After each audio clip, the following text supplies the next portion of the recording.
Akila here. ഇന്ന് നമ്മളെല്ലാവർക്കും അറിയാവുന്ന ഒരു ഫിഷ് ഫ്രൈയുടെ റെസിപ്പി ആയിട്ടാണ് നിങ്ങളുടെ മുന്നിൽ വന്നിരിക്കുന്നത്. ഇതിൻ്റെ അകത്ത് ഒരു സ്പെഷ്യൽ ഇൻഗ്രീഡിയൻറ്റ് നമ്മൾ യൂസ് ചെയ്യുന്നത്. അതുകൊണ്ട് തന്നെ ഈ ഫിഷ് ഫ്രൈയുടെ ടേസ്റ്റ് ഒരു വളരെ വ്യത്യസ്തമായിട്ടുള്ള ടേസ്റ്റാണ്. സോ നിങ്ങൾക്ക് ആ സ്പെഷ്യൽ ഇൻഗ്രീഡിയൻറ്റ് എന്താണെന്ന് അറിയണമെങ്കിൽ നിങ്ങൾ ഈ ഫിഷ് ഫ്രൈ എങ്ങനെയാണ് ഉണ്ടാക്കുന്നതെന്ന് കണ്ടു നോക്കുക, ഇഷ്ടപ്പെടുമെന്ന് നോക്കുക. അപ്പോൾ നിങ്ങൾ ഇതെല്ലാം ട്രൈ ചെയ്യുമെന്ന് ഞാൻ പ്രതീക്ഷിക്കുന്നു. ഓക്കെ, നമുക്ക് കണ്ടു നോക്കാം നമ്മുടെ റെസിപ്പി എന്താണ്. അപ്പോൾ നമുക്ക് ഇന്ന് ഫിഷ് ഫ്രൈ എങ്ങനെയാണ് പ്രിപ്പയർ ചെയ്യേണ്ടതെന്ന് കണ്ടു നോക്കാം. ഇത് നമ്മൾ കൊഴുവ അല്ലെങ്കിൽ നത്തോലി എന്ന് വിളിക്കുന്ന മീനാണ് നമ്മൾ എടുത്തിരിക്കുന്നത്. ഇത് കമ്പാരിറ്റീവ്ലി ഒരു വലിയ മീൻ, നെത്തോലി ഇത് കമ്പാരിറ്റീവ്ലി ഒരു വലിയ നെത്തോലിയാണ്. ഓക്കെ, അപ്പോൾ ഇത് 250 ഗ്രാം ഉണ്ട്. ഇതിനാവശ്യമായിട്ടുള്ള ഇൻഗ്രീഡിയൻസ് മഞ്ഞൾപ്പൊടി നമ്മൾ എടുത്തു വെച്ചിട്ടുണ്ട്. നമ്മളത് ഇടുമ്പോൾ കറക്റ്റ് അളവ് പറയാം. പിന്നെ കാശ്മീരി മുളക് പൊടിയാണ് ബാക്കി വേറെ എടുത്തിരിക്കുന്നത്. പിന്നെ ഇത് മല്ലിപ്പൊടി, ഇത് ജിഞ്ചർ ഗാർലിക് പേസ്റ്റ് എടുക്കുമ്പോൾ ഒരുപാട് എടുക്കണ്ട. ജിഞ്ചറൊക്കെ ഈ ഒരു ചെറിയ കഷ്ണം മതി. പിന്നെ ഗാർലിക് നമ്മളൊരു 7-8 കഷ്ണം എടുത്ത് വെച്ചിട്ടുണ്ട്. കാരണം ഒരുപാട് ജിഞ്ചറും ഗാർലിക്കും എടുക്കുകയാണെങ്കിൽ അടിക്ക് പിടിക്കാൻ ചാൻസ് ഉണ്ട്. പിന്നെ അതിന് വേണ്ട ഉപ്പ്, കുരുമുളക്, ഇതാണ് ഞാൻ പറഞ്ഞത് നമ്മുടെ സീക്രട്ട് ഇൻഗ്രീഡിയൻറ്റ് അല്ലെങ്കിൽ സ്പെഷ്യൽ ഇൻഗ്രീഡിയൻറ്റ്, അതായത് കായപ്പൊടി. അപ്പോൾ നമ്മളിത് മിക്സിയുടെ ചെറിയ കണ്ടെയ്നറിലിട്ട് നമ്മളൊന്ന് തിരിക്കാൻ പോവുകയാണ്. അപ്പോൾ നമ്മളിത് 1/2 ടേബിൾ സ്പൂൺ കുരുമുളകാണ് എടുത്തിരിക്കുന്നത്. പിന്നെ നമുക്ക് കായപ്പൊടി പറഞ്ഞ പോലെ അത് ഇച്ചിരി ചെറുതായിട്ട് എടുത്താൽ മതി. കാരണം നമ്മളിത് ഒരു 1/4 ടീസ്പൂണേ എടുത്തിട്ടുള്ളൂ. പിന്നെ നമുക്ക് മുളക് പൊടി എടുക്കാം. അതൊരു 2 ടീസ്പൂണാണ് എടുത്തേക്കുന്നത്. പിന്നെ മല്ലിപ്പൊടി അതൊരു 1/2 ടീസ്പൂൺ. പിന്നെ ജിഞ്ചർ ഗാർലിക് പേസ്റ്റ് ആക്കണം. അതും ഞാൻ പറഞ്ഞ പോലെ ഒരു 7-8 ഗാർലിക്കും പിന്നെ ജിഞ്ചറിൻ്റെ ഒരു ചെറിയ കഷ്ണം. പിന്നെ ആവശ്യത്തിന് മഞ്ഞൾപ്പൊടി നമ്മൾ ഒരു 1/4 ടീസ്പൂൺ ഉപയോഗിക്കാം. പിന്നെ നമുക്കിതിന് ആവശ്യമായിട്ടുള്ള ഉപ്പ്. പിന്നെ ഞാനൊരു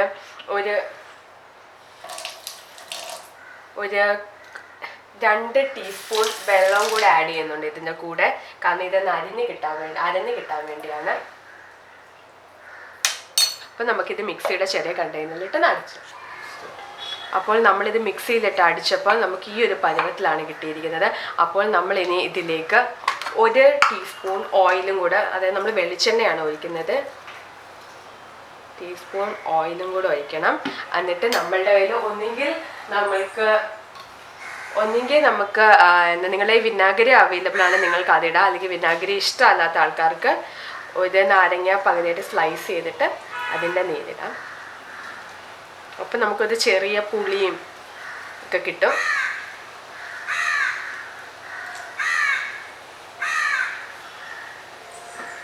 നമുക്ക് ഒരു പ്രാവശ്യവും കൂടെ മിക്സിയുടെ കണ്ടെയ്നറിലിട്ടൊന്ന് അടിച്ചിട്ടെടുക്കാം. ആക്ച്വലി നമ്മൾക്ക് ഈ കുഴമ്പ് രൂപത്തിലാണ് ഫിഷ് ഫ്രൈ വെക്കാൻ വേണ്ടി ഇതാവേണ്ടത്. അപ്പോൾ നമുക്ക് ഇനി ഇതെല്ലാം കൂടെ ഫിഷിലേക്ക് തേച്ച് പിടിപ്പിക്കാം. അപ്പോൾ ഇതാണ് നമ്മുടെ യഥാർത്ഥ ഫിഷ് ഫ്രൈക്ക് ഉണ്ടാക്കാനുള്ള പേസ്റ്റ്. അപ്പോൾ ഇതെല്ലാം നമ്മൾ മീനിലേക്ക് തേച്ച് പിടിപ്പിക്കാം. ഇതിപ്പോൾ നമ്മളുടെ ചെറിയ മീനായതുകൊണ്ട് നമുക്ക് കുഴപ്പമില്ല. ഇപ്പം വലിയ മീനൊക്കെ ആണെങ്കിൽ കമ്പാരിറ്റീവ്ലി പാടായിരിക്കും. അതുകൊണ്ട് നിങ്ങൾ വരഞ്ഞിട്ട് ഇത് തേച്ച് പിടിപ്പിക്കാവുള്ള. ഇതിപ്പോൾ ചെറിയ മീനായതുകൊണ്ട് നമുക്കിങ്ങനെ പെരട്ടി എടുത്താൽ മതി.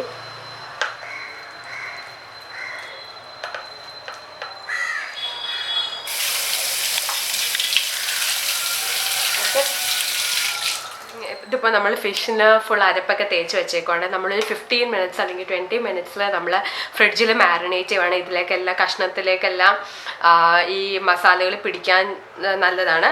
അതുകൊണ്ട് നമുക്ക് ഫ്രിഡ്ജിൽ ഒരു 15 to 20 മിനിറ്റ്സ് നമുക്ക് മാരിനേറ്റ് ചെയ്ത് വെക്കാം. അത് കഴിഞ്ഞിട്ട് നമുക്ക് കുക്ക് ചെയ്യാം. ഓക്കെ, അപ്പോൾ നമ്മൾ 15 മിനിറ്റ്സ് കഴിഞ്ഞിട്ട് നമ്മൾ ഫിഷ് ഫ്രൈ ഫ്രിഡ്ജിൽ മാരിനേറ്റ് ചെയ്തിട്ട് നമ്മൾ എടുത്തിരിക്കുകയാണ്. അപ്പോൾ ഇനി നമുക്ക് ആദ്യം ഒരു അടികട്ടിയായിട്ടുള്ളൊരു പാൻ എടുക്കുക. അത് നമ്മൾ ഇച്ചിരി നേരമായി തീ കത്തിച്ച് വെച്ചിട്ട് നമ്മളപ്പോൾ ഇത് ചൂടായിരിക്കുകയാണ്.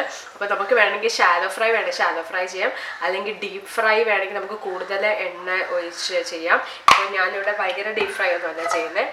സോ ഞാനൊരു ആവശ്യത്തിന് എണ്ണ എടുത്ത്, നമ്മൾ ഹെൽത്ത് കോൺഷ്യസ് ഒക്കെ ആണെങ്കിൽ നമുക്ക് ഈ രീതിയിൽ ഉണ്ടാക്കാം. ഓക്കെ, ഇനിയും ഈ എണ്ണ ചൂടായി കഴിയുമ്പോൾ നമുക്ക് ഫിഷ് ഫ്രൈ ഇതിലേക്ക് ഇടാം. ഓക്കെ, ഇപ്പം എണ്ണ ചൂടായേക്കുവാണ്. നമുക്കിതിലേക്ക് ഫിഷ് ഫ്രൈക്ക് ഉണ്ടാക്കാനുള്ള സാധനങ്ങളിടാം.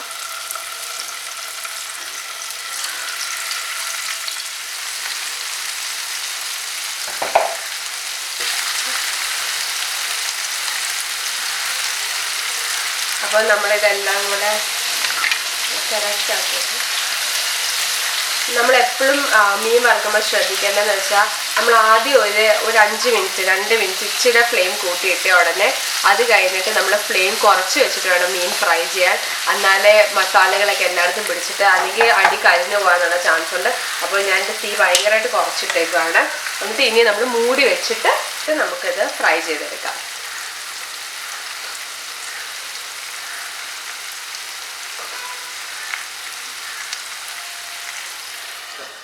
ഓക്കെ, ഒരു 5 മിനിറ്റ് കഴിഞ്ഞേക്കുവാണ്. അപ്പം നമുക്ക് ഇനി മീനിൻ്റെ അവസ്ഥയൊന്ന് നോക്കാം.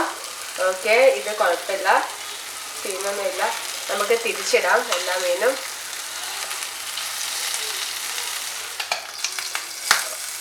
ഓക്കെ, അപ്പോൾ ഇത് 6-7 മിനിറ്റ് ആയേക്കുവാണ്. അപ്പം നമുക്ക് ഫിഷ് ഫ്രൈ സെറ്റായോ നോക്കാം. ഓക്കെ, ഒരു 2-3 മിനിറ്റോടെ ഇരിക്കട്ടെ, അപ്പോൾ ആ വശം സെറ്റാവത്തുള്ളൂ. അപ്പോൾ നമ്മൾ തുറന്നേക്കുകയാണ്. നമ്മുടെ ഫിഷ് ഫ്രൈയുടെ അവസ്ഥ നമുക്ക് നോക്കാം. ഓക്കെ, നല്ല ക്രിസ്പി ആയിട്ട് ഫ്രൈ ആയിട്ടുണ്ട്. അപ്പോൾ നമുക്കിത് വേറെ ഒരു പാത്രത്തിലേക്ക് നമുക്ക് മാറ്റാം. തീ ഓഫ് ചെയ്തിട്ട്.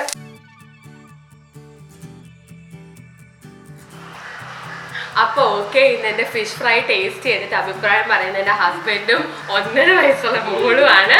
അപ്പോൾ ഓക്കെ, അവളുടെ അഭിപ്രായം എന്താണെന്ന് നമുക്ക് കേൾക്കാം. ശരകിട്ട ഫിഷ് കഴിച്ചോ?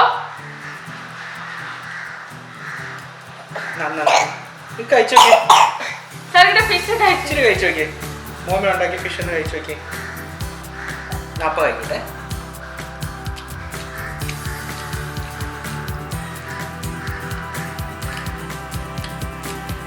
ഒക്കെ പാത്രമുണ്ട്. കൊള്ളാം, അടിപൊളി, സൂപ്പർ. സാർ കൂടെ ചോദിച്ചു നോക്കി ഫിഷ് ഫിഷ് ഫിഷ് ഫ്രൈ കഴിച്ചു വെച്ചേ. ബൂവ ഉണ്ടോ നോക്കിയേ. ബൂവ കഴിച്ചിട്ട് ചൂടുണ്ടോന്ന് പറയാമോ? മൂടത്ര ശരിയല്ല. ആദ്യമായിട്ടാണ് എന്റെ ചാനൽ സബ്സ്ക്രൈബ് ചെയ്യുന്ന ചാനൽ കാണുന്നെങ്കിൽ kindly subscribe to my channel and also അതിന്റെ അടുത്തുള്ള ബെൽ ബട്ടണിൽ എന്ന് പിടിച്ചമർത്തുക. സോ ദാറ്റ് നിങ്ങൾക്ക് നെക്സ്റ്റ് ടൈം ഞങ്ങൾ വീഡിയോസ് ഒക്കെ അപ്ലോഡ് ചെയ്യുമ്പോൾ അത് നോട്ടിഫിക്കേഷൻ ആയിട്ട് വരും.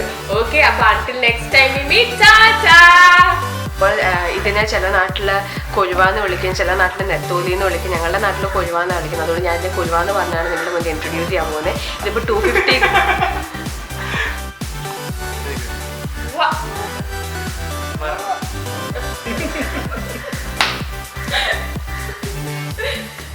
അപ്പോൾ ഓക്കെ.